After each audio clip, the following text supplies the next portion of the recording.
que nos hable específicamente de este tema. Estamos en comunicación telefónica con Roxana Rivas, Roxy para los compañeros, que bueno, nos va a explicar de qué se trata todo este problema que surgió. Buenas tardes, Roxana, ¿estás ahí? Sí, ¿cómo estás? Bien, gracias. Muchas gracias por tu tiempo. Y bueno, necesitamos enterarnos qué pasó con esta trabajadora, qué pasó con su representación sindical que le correspondía ejercer, y bueno, y este traslado compulsivo que sufrió y cómo se resolvió. Bueno, el caso de Karina Nervi, que es una de las causas que venimos acompañando desde la CTA y que tiene mucha importancia no solamente para el caso individual, sino también para el colectivo, porque reafianza un poco la legitimidad que tiene la central nuestra para elegir delegados, para representar trabajadores en el sector público, además del privado, y justamente una de las cuestiones que plantea la patronal cuando contesta en la demanda es que es desconocer un poco el ámbito de representatividad que tiene nuestra central dentro del Ministerio de Salud Pública o de las áreas de salud pública, porque afirma que que eso corresponde en todo caso a ATE o a UPCN, que son los gremios que también tienen representantes allá. Es interesante leer el fallo de la justicia, porque ahí está bien clarito cada uno de los fundamentos y la forma en que se dirime la cuestión, ¿no? Y habla de esto, de que el área de incumbencia le correspondería exclusiva, según la patronal, ¿no? Le correspondería exclusivamente a ATE o a UPCN y no a CTA. Y bueno, la justicia determinó lo contrario. Y la justicia viene haciendo esto, por suerte, para nuestra central en varios precedentes. Nosotros venimos ganando algunos amparos, porque son por esa vía, también en el sector de la educación, es otro lugar en el que venimos haciendo, porque también esto que contestan en la demanda específicamente, negando la legitimación de nuestra central, lo hacen desde el momento mismo en que el trabajador empieza a ejercer su representación, inclusive cuando se candidatea. Empiezan las persecuciones, como bien vos decías, y se agravan cuando empiezan a trasladarlos, a cambiarlos de tarea o a afectar algunas cuestiones. Y, antes de que nosotros llevemos esto a la justicia, ese desconocimiento de la representatividad se lo viven nuestros representantes sindicales dentro de sus espacios de trabajo, porque son objeto de persecución, de sanciones, de movimientos en sus lugares de trabajo, etcétera, ¿no? Y al punto que necesitamos judicializar eso, y aún habiendo ya logrado hasta la Corte Suprema de Justicia que reconozcan a la Central de Trabajadores, que es una central que todavía tiene solamente simple inscripción gremial y no personería gremial, que también es otro de los fundamentos que suelen hacer para deslegitimarnos, ¿no? A pesar de que ya se reconoció suficientemente los alcances y todos los ámbitos de aplicación, de representación, etcétera, de la central, en los lugares de trabajo nuestros delegados, nuestros representantes siguen disputando minuto a minuto ese lugar contra todo, ¿no? Y bueno, esto también que tiene como trasfondo, que es lo más importante, creo que sostener que esto, reconocer a nuestra central como legitimada para ejercer representación y para y todo lo que esto implica dentro de lo que es el derecho colectivo del trabajo, es parte de lo que llamamos y por lo que tanto peleamos, que es la tutela sindical, porque básicamente lo que hay en el fallo de Nervi es justamente eso, el reconocimiento de la tutela sindical del trabajador que fue electo por sus pares para ejercer una representación, y que por lo tanto caen en el amparo de la ley de asociaciones sindicales, que inclusive si él le llevan el fallo hay una declara inconstitucional un artículo, que es justamente ese artículo que dice que solamente alcanzan aquellos gremios que tienen personería gremial. Se declara la inconstitucionalidad de ese artículo y se amplía ese derecho, esa tutela a todos los trabajadores, aún con simple inscripción, como es el caso nuestro, ¿no? Bueno, ahí tenemos que hacer un paréntesis para dar una pequeña orientación, no quiero decir clase, pero sí le aclaremos a la audiencia que por ahí no no entiende, ¿viste? Si no todos entenderán de qué leyes estamos hablando. Estamos hablando de la 23.551, que es el marco que nos rige a nosotros los que ejercemos la acción sindical, que es la Ley de Asociaciones Sindicales. Que si bien es nuestro marco referencial, en este fallo justamente hay algunos artículos que se declaran inconstitucionales, o sea que habría que ir pensando en mejorar o reformar la ley o hacerse una nueva, ¿no? Y ahí también es importante en este punto decir que la ley nos quedó vieja, y en esto porque gracias, digamos, a la tarea que han hecho los gremios, también sus equipos jurídicos y demás, y especialmente en este caso los abogados de ATE y CTA, se logró ampliar muchísimo el alcance de esa ley, porque los precedentes que logran ampliarlo, además de que no solamente proteja a los trabajadores que tienen o ejercen representación gremial de aquellos sindicatos con personería gremial, sino también a los que tienen sin prescripción, se logra a través de los precedentes de los fallos de ATE, justamente, ¿no? ATE y Rossi, que dicen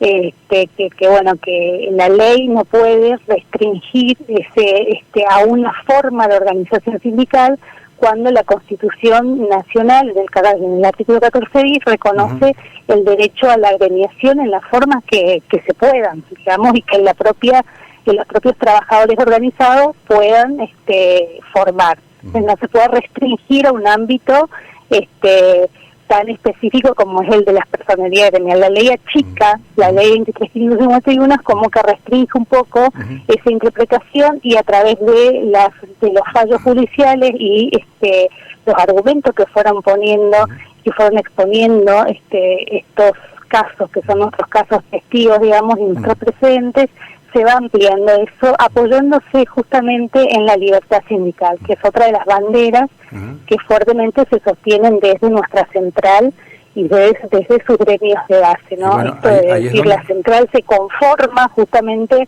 en esto de decir las viejas estructuras organizativas, sindicales, centrales y demás no están llegando a la base o no están representando debidamente a todos. Hay que organizar formas nuevas, y ahí y esas formas nuevas de organización tienen que tener las mismas garantías que tienen los otros gremios históricos, ¿no? Ahora, en ese sentido, bueno, justamente fue la CTA la que abrió un poco el camino a este tipo de organización nueva. Cuando se desprendió de la CGT, hacemos un poco de repaso histórico, y se animó un grupo de rebeldes, digamos, cualquier patrón diría unos revoltosos, se animaron a crear algo nuevo sin la legalidad todavía que les correspondía, pero sí con la legitimidad que le daban la necesidad de los trabajadores, ¿no? En ese sentido que abrieron un camino, y acá en la provincia de Misiones, sin ir más lejos, hay otro ejemplo, como es el caso de nuestro sindicato docente, UTEM, que también en su momento vimos que la herramienta UDPM no servía, y bueno, nos animamos a hacer algo nuevo, y bueno, ahí estamos remando contra la corriente, buscando la legalidad, pero con toda la legitimidad que nos la dan los trabajadores. Estamos hablando con la doctora Roxana Rivas, quien es la abogada, que fuiste la que representó este caso, ¿no?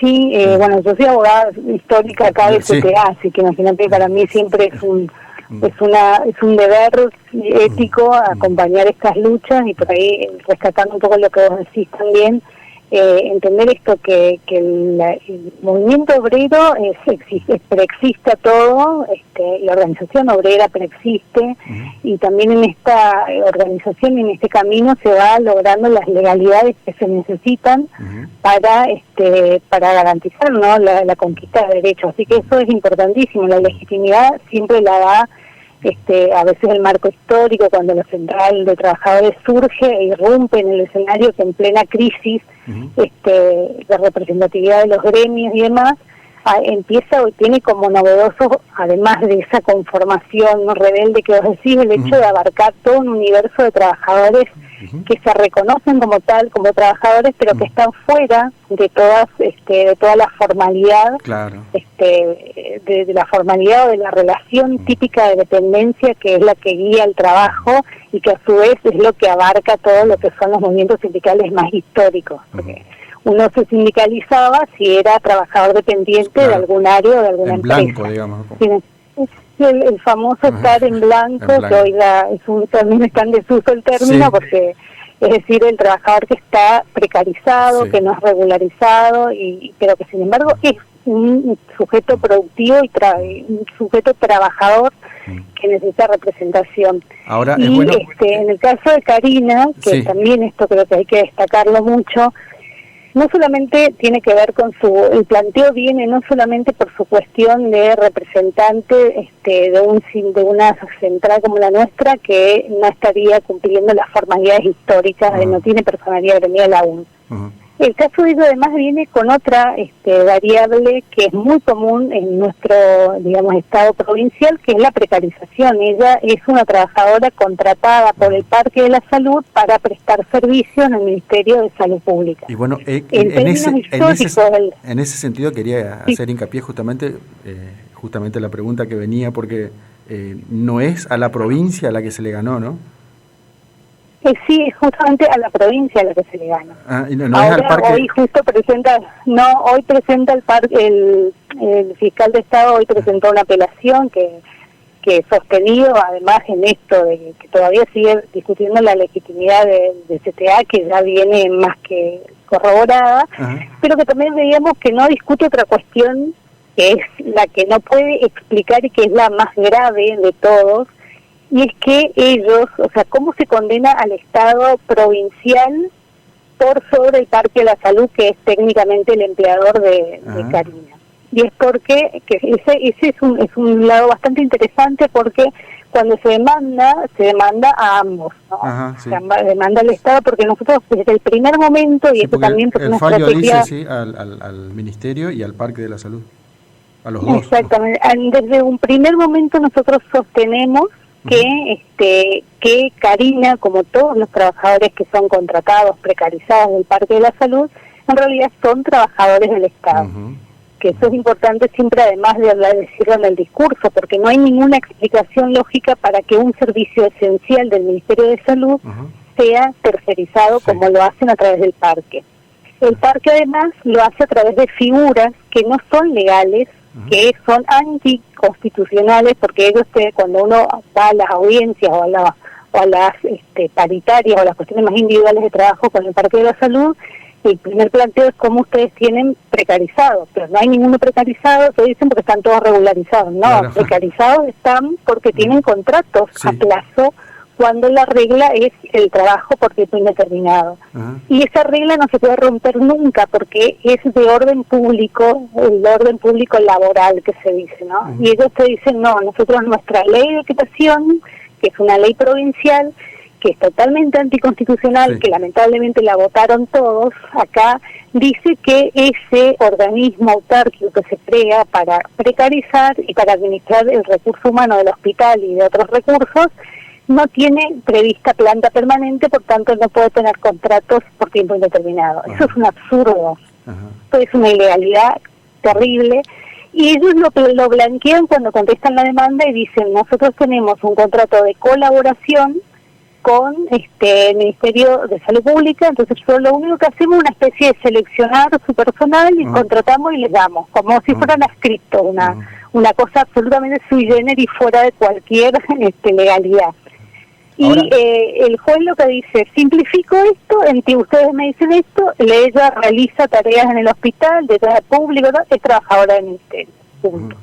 Y todo lo que vos me estás diciendo no me interesa, es una trabajadora de salud pública, está ejerciendo una representación para una central que tiene suficiente legitimación, ergo la tutela sindical implica que no se la puede mover sin antes acudir a los medios que sí tienen los empleadores, que son, por ejemplo, los desafueros. Así es que es como interesante, pero como también te decía, no es la primera vez que se logran estos, sí es la primera vez que por lo menos yo consigo una sentencia para la central contra el Ministerio de Salud Pública. Y una sentencia bien contundente, ¿no? Así que por lo menos una sidra hay que destapar para para festejar este fallo. Sí, siempre. Sí, hay que festejar, porque en estos momentos que todo está tan difícil, una de estas cosas como endulzar un poco también el alma, porque venimos tan golpeados y tan estigmatizados las organizaciones sindicales, que haya un reconocimiento de que que el sindicato está más vivo que nunca, que las asociaciones sindicales existen y que tienen una función y toda la protección legal. Es importante porque ahora estamos discutiendo cuestiones que pareciera que están por mover todos los pisos de derechos que tenemos, tanto individuales como colectivos.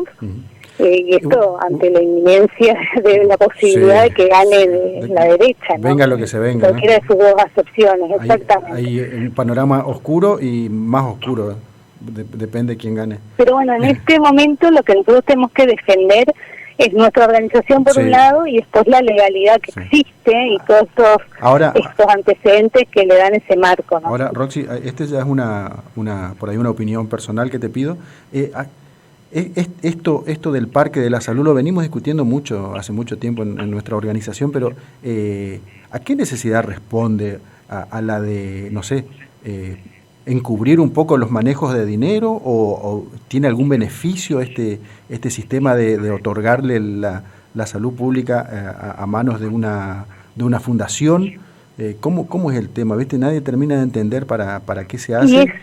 ¿O es una forma de precarización, por supuesto?